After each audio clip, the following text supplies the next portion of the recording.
Hello everyone, this is Jasmeet and I welcome you all to Multi-Diverse Academy. So friends, आज मैं आपके साथ लेके आई हूँ सिनोनिम जिसका मतलब होता है कोई भी वर्ड या फ्रेज जो मीन करता है एग्जैक्टली और nearly the same as an another word. यानी कि जैसे अगर मैंने बोला है हैप्पी के लिए मैं यूज कर सकती हूँ इलेटेड, अमेजिंग के लिए यूज कर सकती हूँ एस्टोनिशिंग। सो सिनोनिम्स इसी को कहते हैं जो साउंड करे कि हाँ ये सिमिलर वर्ड्स है as compare to the other word. जैसे अगर I am very happy so मैं इसकी जगह बोल सकती हूँ I am feeling very elated. So these are known as synonym.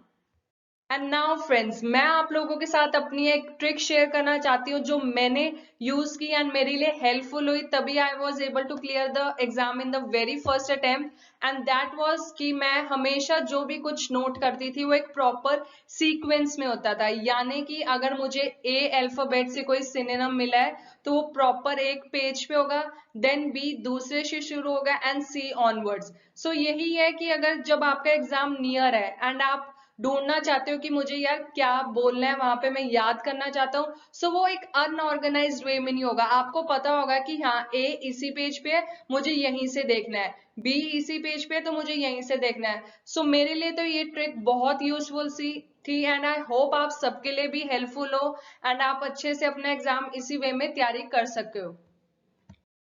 Friends, next tip मेरे लिए आप लोगों के लिए यही है कि डोंट फोकस कि मेरे को बहुत ज्यादा वो डिफिकल्ट सिनोनिम्स याद करने हैं। आप इजी यूज करो, वो आपके लिए ज्यादा बेनिफिशियल होंगे क्योंकि जब आपकी स्पीकिंग कंडक्ट होती है आपको वो ही याद रहते हैं। आपको वो मुश्किल मुश्किल वर्ड्स नहीं याद रहेंगे जो आपने कभी सुने भी नहीं होंगे, बट आप सोचते हो कि मैं वोकैबुलरी यूज करूंगा, रेंज करूंगा, but nothing. You remember the easy words, वो ही आपकी रेंज ऑफ वोकैबुलरी शो कर देंगे, लेक्सिकल रिसोर्सेज। सो यही टिप है कि आप इजी वर्ड्स याद करो एंड मैं भी आपके साथ आज sequence wise and easy words के ही सिनोनिम्स लेके आई हूँ जो आपको इजीली याद हो सके एंड आप यूज कर सको उसे। So now let's begin. So हमारे फ्रेंड्स, जैसे 26 अल्फाबेट्स है, आज की वीडियो में हम कवर करेंगे फर्स्ट 13 लेटर्स के सिनोनिम्स सीक्वेंस में एंड जो इजी हो याद करने में। सो नाउ अब हमारा आता है सबसे पहला word that is capital A. So इससे रिलेटेड मैं आपके लिए 3 वर्ड्स लेके आई हूं, amazing, abundant and angry. So amazing आप सिनोनिम यूज कर सकते हो फॉर लाइक अगर आपको डिस्क्राइब करना है एक प्लेस या फिर आपको डिस्क्राइब करना है कोई पेंटिंग, सो आप उससे रिलेटेड कर सकते हो use, like it was a wonderful painting, it had an incredible view. So आप ये किसी भी चीज के लिए यूज कर सकते हो। सो अमेजिंग से रिलेटेड 3 वर्ड्स आपके हैं, incredible, fabulous and wonderful. Then third second word comes your abundant, जो कहता है कि जितना आपको रिक्वायर्ड है उससे भी ज्यादा। सो उसके लिए आप यूज कर सकते हो प्लेंटीफुल एंड एम्पल। यानी कि अगर आपसे पूछ रहा है कि डिस्क्राइब योर रूम या describe your house where it is situated, तो आप नॉर्मली कह सकते हो कि in my front house, like मेरे सामने जो है जगह, it has plentiful space for parking, so you can describe it over there and use this word. Then lastly anger, यानी कि गुस्सा आना, तो उसके लिए तो आप ये कॉमन वर्ड है, mad, furious, enrage. So this is the first letter A. Now let's move on to second letter. So हमारा सेकेंड लेटर है बी, जिससे रिलेटेड आपके 3 वर्ड्स हैं, bad, beauty and beneficial. So bad के लिए आपके synonyms आते हैं विकेड, इवल या फिर अनसेटिस्फैक्ट्री। जैसे अगर आपने किसी पर्सन की नेचर डिस्क्राइब करनी है, सो आप बोल सकते हो कि she was an evil person, she didn't help me. So आप ये उसके लिए यूज कर सकते हो। Then for beauty you can use elegance and grace. And beneficial, ये काफी टाइम आपके एसेज में भी यूज होता है वर्ड, सो उसके लिए आप यूज कर सकते हो वैल्यूएबल, प्रॉफिटेबल एंड यूजफुल।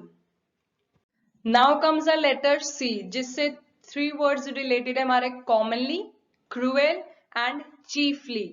सो इसमें कॉमनली आप ये वर्ड यूज कर सकते हो अपनी, जो आपने जब स्पीकिंग में स्टार्टिंग लाइंस में हम बहुत कंफ्यूज होते हैं क्योंकि हमारे पास ज्यादातर रह जाता है वेल, यस, आई जनरली। सो हम यहाँ पे यूज कर सकते हैं यूजुअली या फ्रीक्वेंटली, कि I frequently visit to this place, yeah, I usually go out for walks, so we can use it over here. Then comes your cruel, जिसके लिए आप यूज कर सकते हो इनह्यूमन एंड ब्रूटल। क्रूएल मतलब कोई अत्याचार कर रहा है, so he was a cruel person, आप उसके लिए यूज कर सकते हो। एंड देन चीफली मतलब स्पेशली, पर्टिकुलरली एंड मेनली, कि आप उस पर स्ट्रेस कर रहे हो कि हाँ यही चीज है, सो उसके लिए आप सिनोनिम्स ये वाले यूज कर सकते हो। अब हमारा है लेटर डी, जिससे आपके थ्री वर्ड्स हैं डेंजरस, डिस्क्लोज या फिर डिस्टिंक्ट। डेंजरस मतलब कोई भी चीज जो खतरनाक है, so you can say fearsome, risky, peril. या आप यूज कर सकते हो अगर आपसे कोई पूछते हैं कि आपने क्या कभी कोई एडवेंचरस गेम एक्टिविटी ट्राई की है, सो आप बोल सकते हो कि yes I tried a risky, जो मेरे लिए रिस्की पैराग्लाइडिंग थी, मैंने वो ट्राई की, so you can use in that. Then comes your disclose, यानी कि किसी को कुछ बता देना, सो इसके सिनोनिम्स आते हैं आपके रिवील करना या एक्सपोज कर देना। देन इज योर डिस्टिंक्ट मतलब सबसे अलग दिखना, सो उसके आपके सिनोनिम्स है different, separate and discrete. So then comes your letter E, जिससे रिलेटेड आपके थ्री वर्ड्स है eager, emerge and enormous. So eager मतलब आप कितने उत्सुक हो कोई चीज जानने के लिए, जैसे अब यहाँ पे भी आप जानना चाहते हो कि और कौन कौन से सिनोनिम्स है, सो ईगर यही है कि आप कितने कीन हो, willing हो and ready हो, so you are ready to learn something, you are willing to learn something. Then comes your second word emerge, appear या फिर surface, यानी कि कोई चीज ऊपर उठ के आती है तो हम उसको कहते हैं emerge। अगर हमने essays के writing में ये word भी हम use कर सकते हैं कि this situation emerged out of the following circumstances, so you we can use over there. And lastly इसमें आता है आपका एनॉर्मस, यानी कि बहुत wide, huge, immense, so it can be immense, vast या फिर gigantic. Then comes your word F, इसके लिए आपके पास है फेमस, ये कॉमनली यूज्ड होता है, so I have written down this word.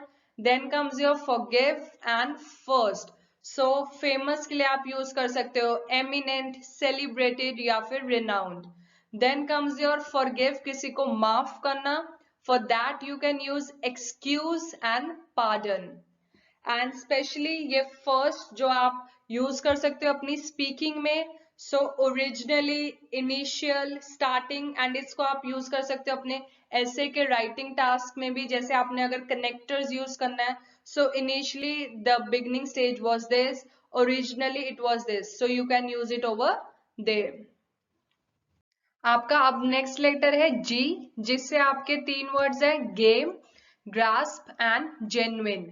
So game आप यूज कर सकते हो अपने सिनोनिम्स की, I like playing this game, I had played a match of this game, यो कुछ भी आप इसमें से बोल सकते हो। सो मैच हो सकता है, प्ले हो सकता है, या आपका फेवरेट पास टाइम क्या है, like my favourite pastime is playing basketball, so you can use this. Then grasp यानी कि कोई चीज पकड़ना, सो इसके सिनोनिम्स है आपके होल्ड या सीज। एंड जेन्युइन मतलब कि जो एक्चुअल में चीज सही है, so it can be real, authentic या सिंसियर, कि वो बंदा जेन्युइन है, सच बोल रहा है। Then comes your letter H, that involves help, home and hindrance. So help के लिए आप यूज कर सकते हो assist, aid and support. So I remember, like अगर आपको क्यू कार्ड है तो आप बोल सकते हो ये I remember my friend assisting me in this thing. Then again आपने यूज करना है new, so she supported me during my hard times. So you can use it over there. Then comes your home, जिसके लिए आप use कर सकते हो residence और ड्वेलिंग। एंड लास्टली आपका इसमें आता है हिंड्रेंस। हिंड्रेंस मतलब कोई रुकावट, सो उसके लिए आप यूज कर सकते हो ऑब्स्ट्रक्शन, बैरियर या फिर ऑब्स्टिकल। अब आता है आपका लेटर आई, जिससे आपके थ्री वर्ड्स है inspire, injure and involve. So inspire से बिल्कुल easy three words, motivate, encourage या प्रॉम्प्ट। आपको कोई इतने मुश्किल वर्ड्स याद रखने की जरूरत नहीं, आप सिंपल बोल सकते हो कभी भी कि आपको has any person ever like motivated you, so you can tell yes, उसने मुझे encourage किया था, prompt किया था, so inspire करता है वो। देन इंजर, हर्ट होना या डैमेज करना। एंड इन्वॉल्व होना किसी भी एक्टिव में, इंक्लूड, कंटेन और entail. Next word is your J, जिसमें आपकी आती है journey, join and jolly. So your journey can be used in place of travel, trip and expedition. Join के लिए कुछ इकट्ठा करना, असेंबल एंड यूनाइट, जैसे हम कह भी देते थे जब हम स्कूल टाइम में होते थे कि बच्चों असेंबल एट दिस प्लेस, तो मतलब वहां पे इकट्ठे हो जाओ. देन जॉली इज जो बंदा हमेशा हैप्पी रहता है, खुश रहता है. So it can be merry, joyous and hilarious. Then comes your letter L, जिसके लिए आपके थ्री वर्ड्स है, lasting, loyal and lucid. Lasting, जैसे कोई भी आपको क्यू कार्ड पूछा है कि आपकी उसके साथ बताओ फ्रेंडशिप कैसी है, सो यू कैन से मेरी उसके साथ परमानेंट फ्रेंडशिप है, लाइफ लॉन्ग है, एंडलेस है, कभी ना खत्म होने वाली. देन सिमिलरली कि वो मेरे साथ फेथफुल है, कांस्टेंट कंपेनियन है, वो मेरा फ्रेंड है. So you can use this. And lucid मतलब होता है कि बिल्कुल क्लियर, ट्रांसपेरेंट, साफ एकदम. So you can use for that clear, transparent and plain. Now comes your letter M, जिसमें थ्री वर्ड्स हैं आपके, maintain, mingle and masterpiece. So maintain is like preserve, sustain and keep. जो आप एक ये common word है जिसको आप अपने ऐसे राइटिंग में भी जब आपसे पूछे कि एनवायरमेंट से रिलेटेड आपको कुछ लिखना है, सो यू कैन से कि yes we should keep it healthy, कि हमें सस्टेन करना चाहिए environment. So you can use over there, speaking में भी यूज कर सकते हो. देन मिंगल आप यूज करते हो कंबाइन या मिक्स, जैसे हम कह नहीं देते कि वो फ्रेंड्स में, ये आजकल कॉमन वर्ड भी है कि she very well mingles among our friends. So ये आप यूज कर सकते हो कि कंबाइन होना, मिक्स होना. And masterpiece, like that work of art was a hit, it was a classic and it was great. So you can use this synonyms. So friends, this was all for today. आपके 13 synonyms. जल्दी मैं आपके साथ next video में आऊंगी जिसमें हम बाकी के 13 लेटर के सिनोनिम्स याद करेंगे, जो कि बहुत इजी होंगे एंड अगेन वो सीक्वेंस में होंगे. सो अगर आपको पसंद आई हो, please do like the video, share करो अपने फ्रेंड्स के साथ, कमेंट करके बताओ and subscribe the channel for show. And keep practising and speaking English. Thank you very much.